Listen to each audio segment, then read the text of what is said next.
naqarlu ne dafa am seen i conteneur yu ñu dajjee ca port ba sàcc ci ay bagages yenn ci ay pièces oto loolu lépp ñu fas yéene ko faram-fàccee waaye daañu xuusandi bu baax ci biir kaaraange port bi ndax xam ngeen ne port bi koom bu bëri lay jural réewum Sénégal ñu dalal tey commandant bu port boobu di Ibrahima Badji maa ngi lay nuyu moo commandant am mbégte di la dalal suñu plateau.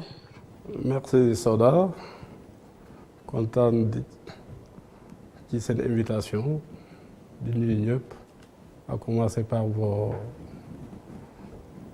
les autorités de votre structure di kontaan ci invitation bi. D'accord. et ci sujet bi ngeen ma invité aussi. jërëjëf commandant dañuy daal di xuus rek ci biir waxtaan wi ni ñu ko junjee nag tey ca pooru Ndakaaru la ñuy daal di wutandi dem fa wax ci kaaraange gi ay bés yi ñu génn gis nañ ñenn ñoo xamante ne dañoo am bagage ca port ba di ay conteneur yu ñëw ñu dañ cee dajji yenn yi jël ci aslëf bokk na ci ay pièces u oto yi ni mel mbir yi naka la tëree. Merci Soda ni ngeen ko gisee par WhatsApp. ci information yooyu c'est au même titre que nous avons reçu ces informations. D'accord.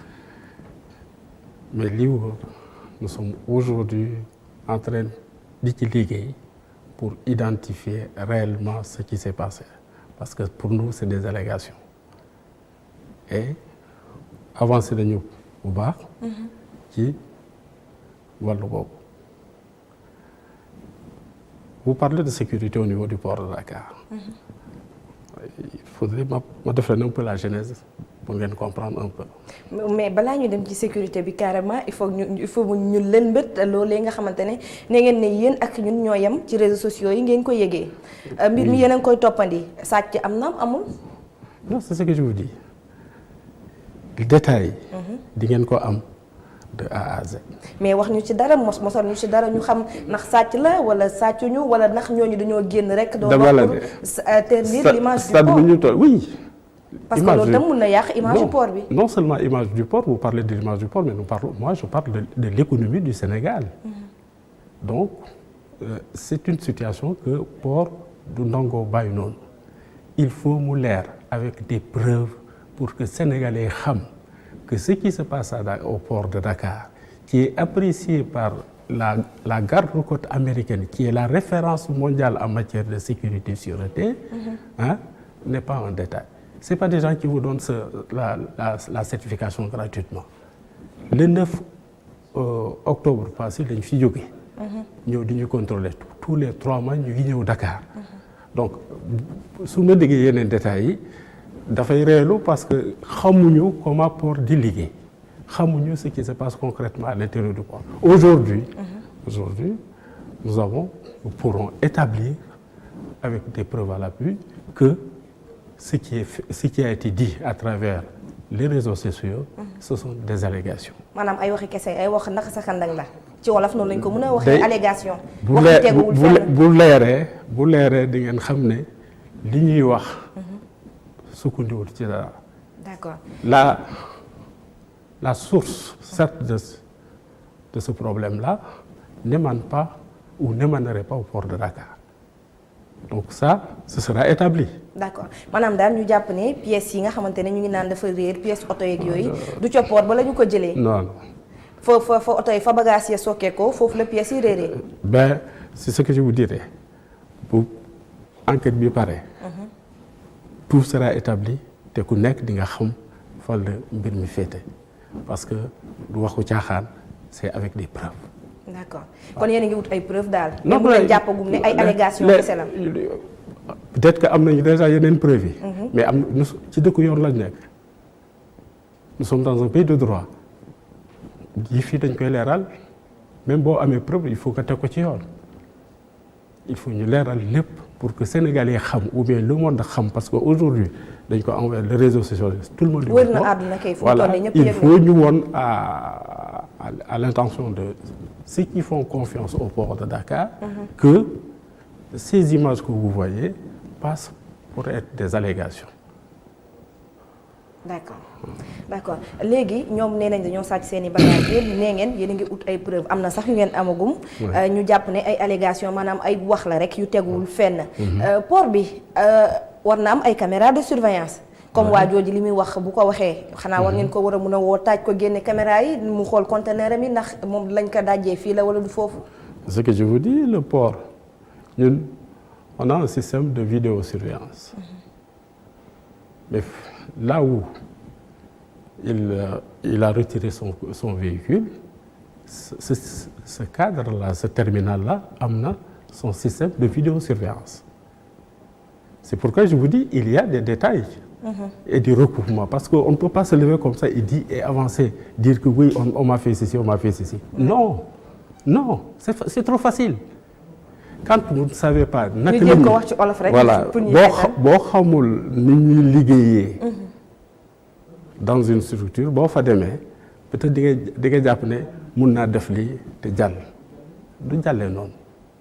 Nous sommes un port digne de son nom, un port pour lequel les Américains, comme je vous dis, jox nañu confiance par rapport au contrôle yi ñuy mener régulièrement. Pratiquement tous les 3 mois au niveau du port de Dakar, c'est pas un cadeau. D'accord. Mais je vous dis, au finish, vous aurez les preuves palpable par rapport li ñuy wax. kon fu mu toll nii daal ubbi ngeen enquête mun nañ ne mbir yi mi ngi ci kanamu yoon lu yàggul dara fekki fan dañ ci am ay xibaar yu leer. di ngeen am lu leer parce que nee naa la encore une fois c'est excessivement grave parce que il s'agit de l'économie du pays. Man wax ma yem uniquement au niveau du port. Il s'agit de l'économie du pays. Quand vous savez que 95% de nos échanges pratiquement passent par le port, lu am importance la. Bu nit jógee di wax naka su dul noonu, je pense que il y a lieu d'apporter des éclaircissements, des preuves à l'image du monde pour dire que lu muy wax ni tegu ko fenn. Voilà. Maintenant lan mooy seen intention. li nekk ci ginnaaw. ci ginnaaw loolu peut-être l'avenir nous dira. D'accord. Voilà. D'accord mi ngoog ñu dem ba tey ci kaaraange port bi yaa ngi koy wax sànq da ngeen teg benn sécurité plan sécuritaire bi foofu naka la demee ak ñi nga xamante ne ñoo yor kaaraange gi ni nga ko wax léegi li fay génnee ci wàllum koom dafa bëri trop. xam nga je vais vous dire un peu comment c'est constitué au niveau du port. Il y a un décret de 77 qui met la compagnie de gendarmerie au niveau du port. Donc cette compagnie veille à la sécurité du port, de concert avec l'autorité portuaire elle-même. Donc accès au port fi ngay duggee port ay gendarme nga fay fekk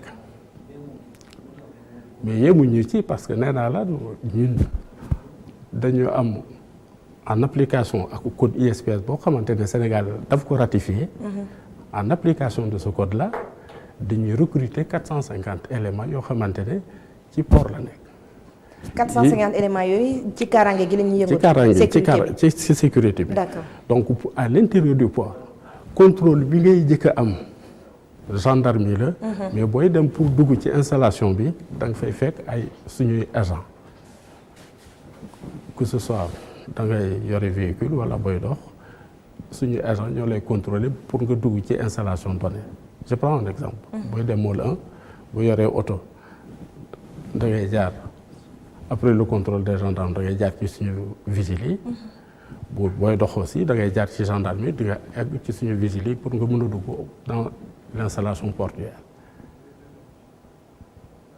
booy génn aussi ils sont censés dañ lay contrôler balaa ngay génnaat. Voilà. Donc c'est pourquoi je vous dis que am na yoo xamante ne terminaux concédés aussi comme Dakar Terminal, DP World, TVS, Dakar Pétrole. C'est des structures yoo xamante ni yor nañu aussi seen système de contrôle ISP. En conformité avec ce que recommande le code ISPS. D'accord. Voilà. Maanaam daal yéen teg ngeen seen kaaraange bopp gannaaw gi waa gendarmerie ñu ngi ci buntu bi di saytu dugg beeg génn gi.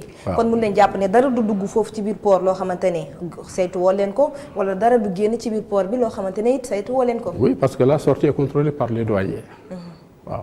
D'accord. Li xew peut-être que j'ai pas besoin d'y revenir mais dégg ngeen ko. gis nañ moom liggéey bu mucc ayib bu ñuy def ca port ba bu ñu amuloon un travail efficace dans ce sens là duñ fa egg.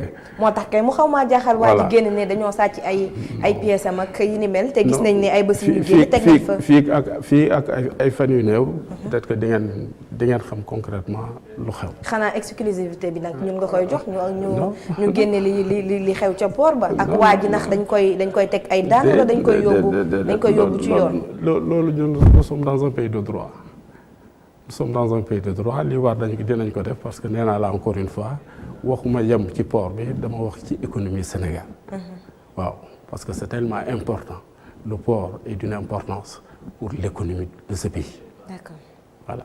Nous sommes en train de nous battre ñu ngi battre parce que am nañu conviction que port bi mun na changer sensiblement économie dëkk bi.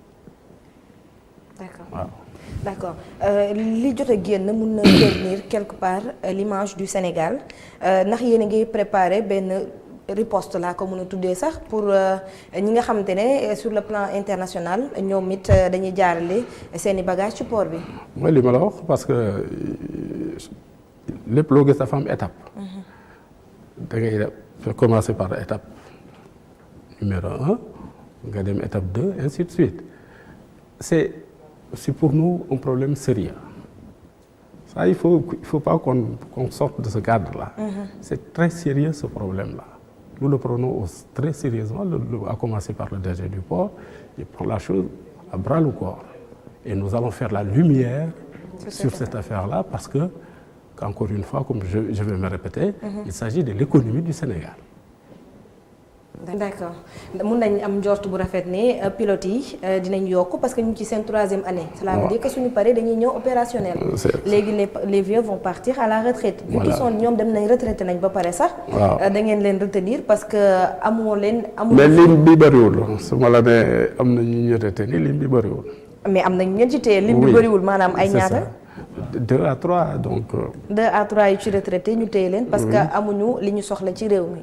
moo tax ñu jël yeneen i ndaw yóbbu leen ca Maroc pour ñu tàggat leen. non yooyu c'est en prévision parce que du ñu toog ba ñëpp ba nekk dans le besoin nga dem di former il faut nga anticiper il faut anticiper parce que comme ni ma la ko waxee sànq formation capitaine Roncourt c'est pas en 2 jours. donc am na diir bu muy laaj. ñii bu ñu génnee bu ñu defee seen 3e année dañu war a dem naviguer ji avant pour ñu am seen temps de navigation pour repartir à l'école. te bu ñu delluwaatee école aussi bu ñu amee seen diplôme dañu war a dem naviguer waat pour avoir temps bi leen di permettre pour ñu mun a ñëw nekk pilote. D'accord. Voilà donc étape boobu la ñu prévoir. moo tax ñu anticiper recruter des jeunes. Les bacheliers, envoyer leen en formation. D'accord. Voilà. Donc en somme, on peut retenir que problème mu pilote yi nekkatul problème. Non. Parce qu'on aura suffisamment de pilotes d'ici quelque temps. Oui. Anticiper ngeen ci question bi. kaaraange gi tamit ni mel parce que gendarmerie ñu ngi fa yéen it am ngeen seen ay ndaw. Gendarmerie, il y a la police, le commissariat spécial du port. Voilà yu gérer tamit seen kaaraange. Et bientôt on aura les sapeurs-pompiers aussi à nos abords. di ngeen am sapeur ci port ba. Voilà. D'accord kon mu ngoog mbokk yi je pense que lépp loo xamante ne ñeel na wàllum kaaraange gi ca port ba daal dinañ koy lënbët bu baax li sooke woon nag waxtaan bi bokkoon na ci ni ñu ko waxee li nga xamante ne génne woon nañ ko te mu bañ a ternir wala sax yàq image yu Sénégal ñoom it ñi ngi ci enquête teg lépp ci loxo yoon fu mu toll nii sax ñoom commandant nee na mun nañ jàpp ne ay allégation la maanaam ay wax yu teguwul fenn. C'est une question assez sérieuse te dinañ ko toppandi parce que port bi li muy dugal ci koppar dafa bëri loolu ci réewum Sénégal. C'est ça. D'accord comment non ñu bàyyi la rek nga tàggoo ak téléspectateurs yi. Ben kontaan l'occasion que ci m'est offerte pour ma waxtaan par rapport à un sujet boo xamante ne daf ñu concerné lool bon dewuma ci détails yi parce que nous attendons comme ni ma ko waxee sànq. mais yow yaa bëggul dugg ci détail parce que man maa ngi lay laaj waaw mais ma rek dewuma ci détails yi parce que nous sommes dans un pays de droit. Voilà dañuy teg lépp ci yoon te au moment où tout sera clos la lumière sera faite aux yeux de tout le monde. kon ñi dem jokkalante wala sax di jaarale seen i bagages ci pooru Sénégal mun nañ maintenir ba tey confiance bi ñu fi amoon nag kaaraange gi mi ngi fi. Je peux vous dire que sécurité bi am na ci biir port bi cargaison yi ñuy dugal ci biir port bi est dans de bonnes mains. Et donc je conseille à nos clients, aux usagers du port, de ne pas se fier à ces allégations. D'accord. Merci. D'accord jërëjëf commandant Ibrahima Badji moom nag moo nekk commandant bu port Ndakaaru mi ngi wax mbokki seen émission tey Kennu Askan Wi fii lay daal di yem jox leen dig daje ba ëllëg nag téléspectateurs yi yéen ko moom ndax bu mu jokkoo bi lañ leen ubbil ngeen joxe seen xalaat ci li ñu fi jot a waxtaanee ci ay bés yi ñu génn ñaanal leen fanaanub jàmm jërë ngeen jëf.